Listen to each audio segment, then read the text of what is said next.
Well, welcome to the 700 Club. President Trump is in Turkey today for a NATO summit and a meeting with President Erdogan. Israeli Prime Minister Benjamin Netanyahu is warning the president against making any deals with Turkey's leader. In neighboring Syria, 2 bombs went off near the Damascus hotel where French President Emmanuel Macron is staying during his visit to the country. CBN's Julie Stahl reports. 2 explosions rocked Damascus Tuesday as French President Emmanuel Macron met with his Syrian counterpart in a landmark visit. Reports say the blasts were caused by explosive devices near the Four Seasons Hotel where Macron is staying. His office reports he is safe and the visit is continuing. Earlier, Iran's Islamic Revolutionary Guard Corps fired missiles at 2 commercial vessels near the Strait of Hormuz, despite U.S.-Iranian talks. The attack comes during the 6-day funeral of Iran's former supreme leader. Despite the large turnout, polls say only a minority of Iranians support the regime. Iran is a nation of about 90 million. About 80% of them hate this regime and would like to see it gone. But you still have, quite a few million, a minority that they can bring to the streets. President Trump is in Ankara today for a 2-day summit of NATO leaders. He's seeking more support from NATO countries who didn't want to allow the U.S. forces to use their bases for attacks on Iran. He's also planning to meet with Turkey's President Erdogan on the sidelines of the conference. In an interview with Fox News Monday, Israeli Prime Minister Benjamin Netanyahu warned the president against making deals with Erdogan. Turkey is a great country, but it's governed by a man who calls openly for the annihilation of Israel. He occupies half of Cyprus, a NATO country. He's threatening Greece, another NATO country. And he talks openly about conquering Jerusalem. He also said Turkey is infected by the Muslim Brotherhood that hates America and finances terror groups like Hamas. I don't think they should be given F-35s or the engines for their fighter jets, because that'll upset the power balance in the Middle East, which is ultimately guaranteed by Israeli air superiority and also by, I think, by America's posture in the Middle East. Following the NATO summit, Netanyahu is expected to meet with Trump at the White House, possibly as early as next week. Julie Stahl, CBN News, Jerusalem. Well, CBN Middle East Bureau Chief Chris Mitchell is here with us now, live in the studio. So, Chris, what's the importance of Netanyahu? It seems like he's on a campaign to influence President Trump. What's the goal? Well, I think he's been talking to Fox News and others and telling him, and probably a message not just to the American people, but to President Trump. And I think he wants to warn them about Turkey. As Julie said in her report, it occupies a NATO ally, Cyprus. It threatens Greece, and it has neo-Ottoman ambitions. It's not just a nationalist thing. It seems like Erdogan has ambitions beyond its own borders. It wants to reestablish what had been the Ottoman Empire, and that was the caliphate that was destroyed or abolished by a man named Kemal Ataturk back in 1924. And Erdogan seems to have this ambition to reestablish this caliphate and have influence well beyond the borders of Turkey. Well, in the breakup of the Ottoman Empire following World War I, there was sort of a division, and primarily between France and Britain. Exactly. And so France got Syria and Lebanon, and Britain got Palestine and Iraq. Jordan, Iraq, Saudi Arabia. I mean, they got a lot. Right. And you look at the map today. Is Erdogan serious that he wants to have control over all of that? Well, he certainly wants to have influence over that, but he's talking openly of conquering Jerusalem. His Interior Ministry is saying he's looking forward to the day when he will be able to be the governor of Jerusalem. So the rhetoric is pretty ambitious. And as we said, reported yesterday, the foreign minister says Israel is a burden on humanity. And it's really just this rhetoric is calling for a genocide, annihilation of the Jewish state. And it's trying to demonize, delegitimize Israel. Whether or not they want to continue, militarily or geographically throughout the region, they certainly have, you could say, a vassal or maybe a puppet state in Syria. Al-Shara, the new president of Syria, really is beholden to Erdogan and the Turkish military for being able to take over that from Bashar Assad a couple of years ago. And so they have this influence they want to expand. They want to expand influence in Libya. And so they have regional ambitions. Anything to read into the bombing for President Macron? He's visiting Syria, which is a landmark visit, given the history. Yeah. Is that bombing symbolic? Is that they're really trying to take out the French president? What is that? It seems symbolic right now. I mean, it didn't seem to threaten the French president and his visit, but probably a message, perhaps, to the French president and to al-Shara. What group, I don't know, is claiming responsibility just yet, but certainly a symbolic message for this visit. Is there a thread of the Muslim Brotherhood through all of this? Totally. Where we're seeing both Hamas, Hezbollah, the government of Turkey seems to have that same thread. Greece just shut down a bunch of mosques that apparently were linked back into the Muslim Brotherhood. So how deep is that influence? It's very deep in Turkey. You know, I think it was after 2013, Mohammed Morsi, he was the head of the Muslim Brotherhood. They had taken over Egypt for maybe 18 months or so. Al-Sisi took over. Well, it seems like the center of power of the Muslim Brotherhood shifted to Turkey then. And Erdogan has been hosting Hamas leaders, exporting this idea of the Muslim Brotherhood. And we know that it's not only a threat to Israel, but some of these Sunni Muslim states, they have evicted the Muslim Brotherhood as well, maybe UAE, Saudi Arabia, because the Muslim Brotherhood wants to topple those governments. They consider them too West-leaning and not fervent enough in Islam. And it's also important to note the Muslim Brotherhood really has their own agenda against the United States. They really do have a global agenda. They want to infiltrate Western countries, especially the U.S., which they see as the impediment to a global caliphate they would love to establish.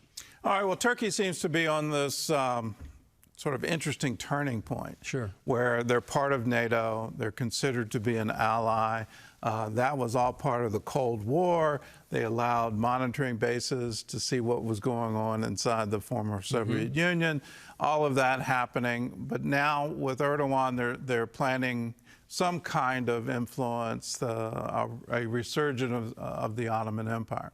Where do you think this is going to land, and how alarmed are you that the president may make a deal with them? Well, personally, maybe alarmed, but I think a lot of Israelis are alarmed. President Trump said he wanted to be very nice to Erdogan. I was reading an Israeli journalist said, very nice puts chills down the spines of some Israelis. And it seems like he is shifting, you know, this alliance. And, you know, geographically, it straddles east and west. And sometimes Turkey has gone west and sometimes it's gone east.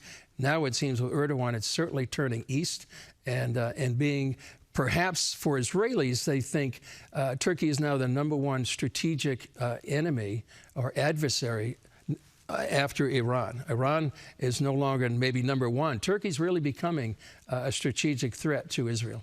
How much is that threat now reinforced if they obtain these advanced fighters? That would be huge. There's two things. First of all, these engines, $700 million of engines, which would go into the 5th generation of Turkey's stealth fighter, which is called a Khan. That's one thing. The other thing is the F-35s. That would represent a threat to the F-35 technology because Turkey also has what's called the S-400 air defense system that was bought from Turkey.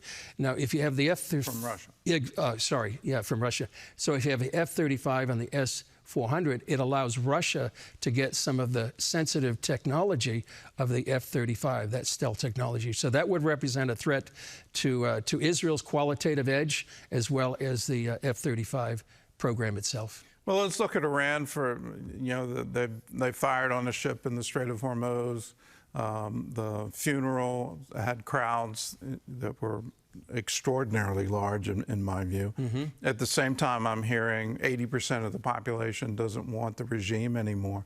But it looks like the Republican Guard is firmly in control, and nothing is going to dislodge that absent American boots on the ground. Right. So what's your prediction there? Is this just a pause for them to rearm? Is the economic consequences of the Strait going to govern that conversation more than any of us really like? What's the future here? It looks like if the memorandum of understanding holds, and if they continue this 60-day pause, maybe another 60-day pause, it looks like the IRGC will maintain control, which means more repression on the people themselves, more executions, more torture, more arrest, and also it has implications for the church as well. The more Christian leaders being arrested, and despite that, the reports we have is that the gospel continues to go forward inside Iran. Pastors are visiting churches around the country. Signs and wonders, still people coming to faith through dreams and visions. So it's an important time to be praying for the church and for all the people of Iran. Do you see an alliance forming Iran, Turkey, which is of biblical proportions? Do you see that coming into play? It seems like those puzzle pieces are coming into place with Turkey, Iran, maybe Russia as well. So if you're reading the Bible and reading Ezekiel, you can see perhaps things coming into place. All right. Well, Chris, thanks for the insight. For you at home, pray for the peace of Jerusalem. Pray for the peace of the Middle East. These are historic days and turning point days. And pray for special wisdom in our State Department and in our administration and in Congress, that we would know exactly what to do and be led in our steps. And for Christians around the world, now is the time to bring in the harvest. And we need to realize the days we live in. Night comes when no one can work, is the prediction. So while we still can, let's redouble our efforts to bring in this harvest.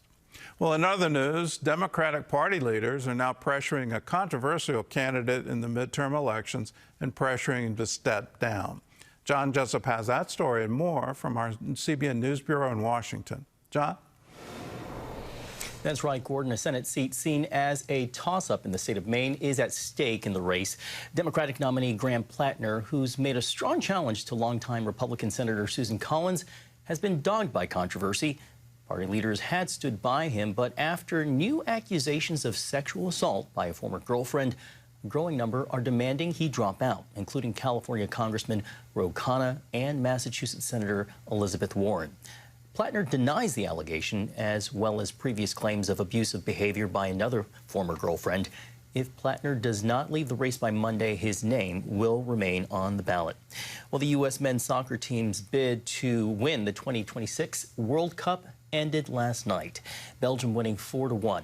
The American team scored its only goal on a free kick in the first half.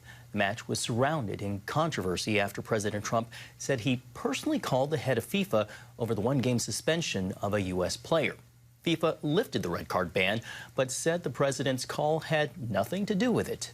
The loss means the three host countries, the United States, Mexico, and Canada, are all out of the tournament. 10 teams remain as the round of 16 continues. The championship match will be held July 19th in New Jersey. And Gordon, I was watching last night, a tough win. A tough loss, actually. It was a tough one. My wife was literally getting up off the couch, yelling at the players and yelling at the screen. So it was a heartbreak. At the same time, I think the World Cup has made soccer fans. I never thought I'd see America turn into soccer crazy land, but here we are. And I had no idea Country Roads was the national anthem.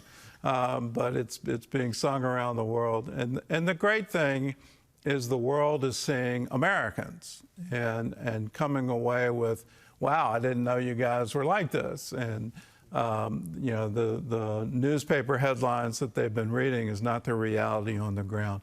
And that's so true around the world. When you get to meet people, you understand, well, they're people too, and they want the same things, they have the same aspirations. And it's wonderful to see people get together over a contest. I mean, it was an obviously spirited contest. I think Belgium said we're trying to prove something, and they came out ready for action, and they certainly proved it last night on the field.